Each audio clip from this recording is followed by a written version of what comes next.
Hello students, next experiment we are going to discuss about the flow through circular pipe. In all flow through pipe experiments, actually we are going to establish a relationship between friction factor and Reynolds number. Right? This is what the theme for all the flow through pipe experiment. Flow through pipe, circular pipe or flow through non-circular pipe. Okay, so here you are seeing the circular pipe of different diameters. Actually, in industries you will find different diameter pipelines. Okay, so here we can establish the relationship between friction factor and Reynolds number for any given pipeline with a given diameter, right? If we really want to experience more experiment, we can do compare the friction factor and Reynolds number whichever experienced by each of the different diameter pipes. So whatever the way, if you want experiment, you can do experiment. This is not the fixed one. Here we are considering a pipe diameter of 17.6 mm. This pipeline we are considering for our experiment for flow through circular pipe. Okay, here you are seeing the main line, the water inlet line. Okay, which you have to open when we start the experiment. Okay, so importantly, this is the pressure tapping given at this point. One end is connected here and another one end is connected at the exit. Okay, right at the exit. Both the pressure tappings are connected by a YouTube manometer. Okay, since we experience less pressure drop, here we are preferring the manometric fluid as CCl4 because water density is 1000. Here we prefer CCl4 which has the density around 1650 or 1670, whatever it may be. Okay, so CCl4 along with iodine will be colored. Okay, so to differentiate the manometric fluid with the process fluid, this manometric fluid will be added with iodine so that it will be in purple color, so that you can differentiate in order to take the H1 and H2. So this is very simple setup. Okay, where water will be entered here. Okay, and we need to pass it for at least 1 minute, minimum 1 minute, so that it will attain its steady state. So it is not just like that. Immediately after you open this main valve and you operate this control valve, okay, you can take the H1, H2 value. You need to wait for 1 minute at least, so that it will attain the steady state. The water will reach here and it will start to exit. Okay, here, the exit line. Okay, when you do the experiment, when you choose to do the experiment in this particular diameter pipe, you can close the other valves. You can close other valves.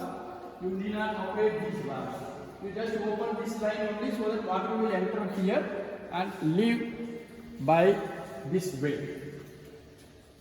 Okay, the same thing here. What are the observations we are going to do here is in this experiment.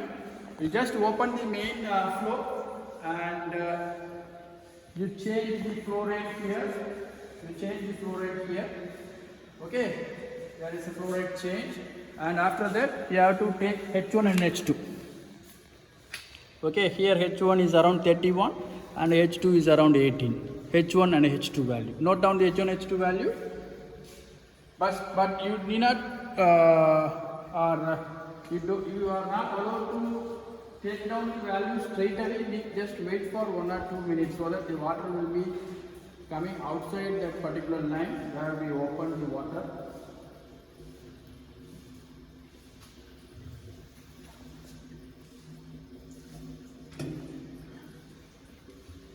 First we open the valve and yes, water is now coming out of this pipe. So there is a discharge is happening here. So now you can take down H1 and H2 value. So this is the purpose, that is we need to weigh the bucket, empty bucket, weigh before using the bucket to collect the water.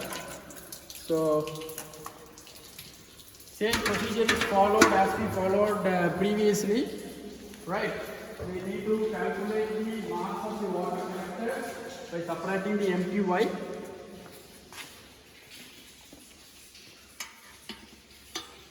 So now it is showing 1.990. So empty weight packet has to be subtracted so that we can collect the mass of the water for this particular opening of the valve. Okay. So this is the first set of reading. So next second step, you have to again you open this valve further, and you have to wait it for 1 minute. You have to wait it for 1 minute.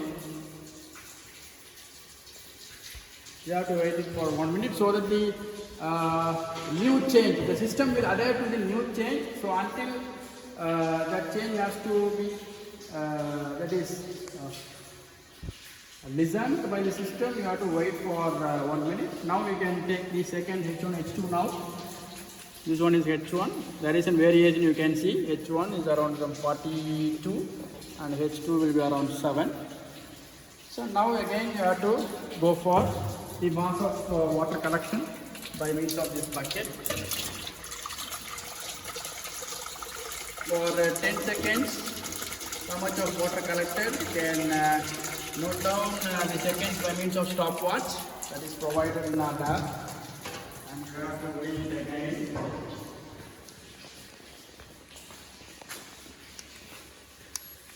You have to tap this scale before using.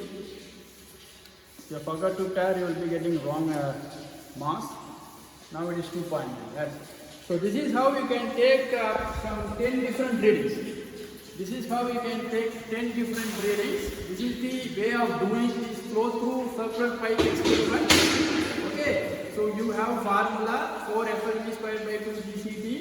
Okay, by making use of that formula, you can calculate friction factor. You know Reynolds number, how to calculate Reynolds number, dV rho by mu. So based on these results, whatever you are getting out of Reynolds number and friction factor, okay, you can establish a relationship between friction factor and Reynolds number. There you can understand how the flow is, characteristic of flow is. Now I will be explaining you the graph between the friction factor and Reynolds number. So here you are seeing the graph. Here we are having this graph. You know already about this graph we discussed in the class. Moody's plot or Moody's chart showing the relationship between friction factor and Reynolds number, right? So we need to have log-log graph to relate friction factor and Reynolds number. That will not be very easy if you are using normal graph to establish the relationship. So that we are going for log-log graph. So likewise, out of all the flow-through pipe experiment, we need to establish a relationship between friction factor and Reynolds number. So this is the method of doing the experiment and obtaining the result. How we can obtain the result based on the Reynolds number and friction factor we are getting out of the experiment. Okay, this is all about flow-through circular pipe.